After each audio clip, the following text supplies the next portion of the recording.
ayallar deyiptir. Beterde zenanalar Müslüman ayallar ollar. Bir adamın yüzüne sövmen deyiptir. Yüzüge diyeser deyip aytman deyiptir. Son her bir adam sen sevip duran adamın da Hazreti Adam formasına yüzü var deyiptir. Yani her gaysiyimizin yüzümüzde Hazreti Adam'ın yüzünün bereketinden var deydi. Yani sen sevip, sen ne? Şol sevip duran adam da sevilip da birine yüzüge diyeser deyip şonda yüzünde Hazreti Adam'ın yüzünün bereketi var da. Hiçbir adamın yüzüne sevmen deyiptir. Yüzüne sevmen deydiği, yüzünün formasına sevmen deydiği. Yüzüge diyeser deymene icazanız yok deyiptir. İnsanın yüzünün hurmatı var. İnsanın yüzünün hurmatı var. İnsanın suratının yüzünün hurmatı var.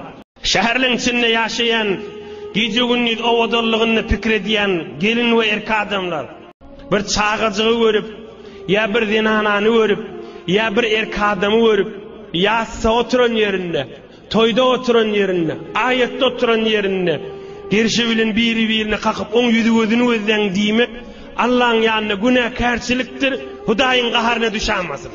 Gelin heleyin, gelin erkeğin, gelin çağın, yüzü gözüne at takıp, birine gerşin kakıp, Hudayın yanına günahkarçılık bulur etmesin. Gelin erkeğin, görün zinanan, görün kıyızın, görün çağıcığın, görün karrın, görün jovanın yüzüne at takıp durmak, insaniyet, adam karşılıktan daşgari Müslüman adam etmeden utanır. Eyesinden çekinir, Allah'dan çekinir. On kızını, on oğlunu, bilin öz şeyle, bilin hana vahdası şeyle, her Hudaydan daşlıktır, bir direkt zattır. İşte içkin özünün gözünün içi kumdan da olur. Deslap öz gözü akık gider. Kimin gözü kumdan da olmayacak? Gözü kuma barsa öde. Ağzı dili kuma qarılacak değil mi hemen? Onun berde de Nebi Ekrem aleyhissalatu vesselam açık aydıptır. Adamların yüzüne degmen deyiptir. Açıqraq aydeyin. Qala Nebiyyul Mustafa sallallahu aleyhi ve sellem İza zaraba ahadukum felyectenibil vejha. Ravahul Beyhaqi ve gayruhu. إذا ضرب أحدكم فليجتنب الوجه وفي رواية إذا قاتل أحدكم فليجتنب الوجه. Bir kafir tutup da öldürecek bolsanız yüzüne vurman öldürün deyiptir.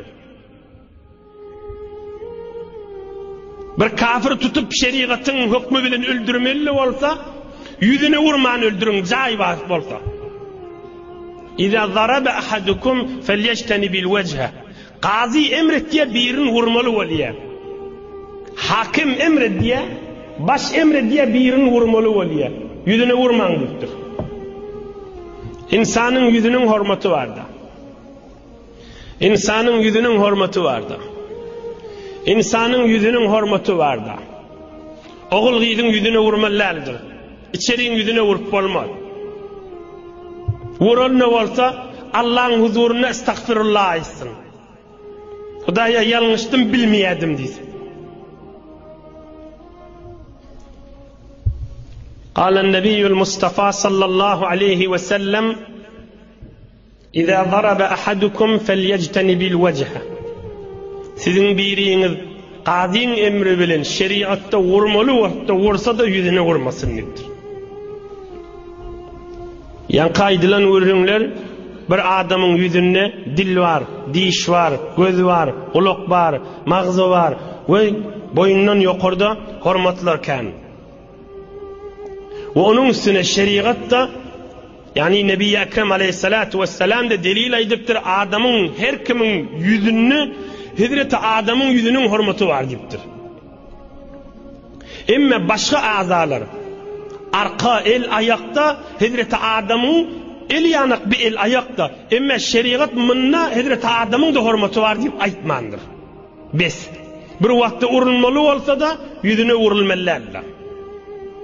El ayağın da mengeçliği var yoksa Hazreti Adam'a.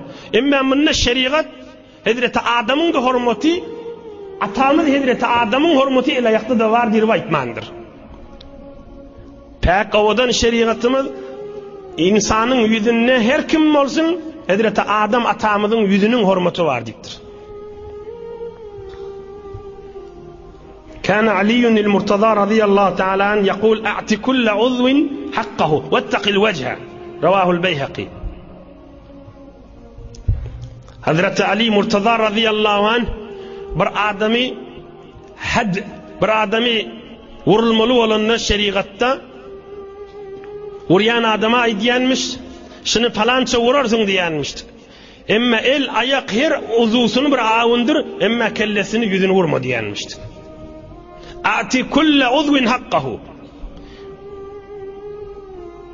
Vuranda pıtırttı vur, her yana vur, ama yüzüne kellesine vurma. Ya Mekke buthil ansama fa duyufuki ahdawki wi'ama wa riyadu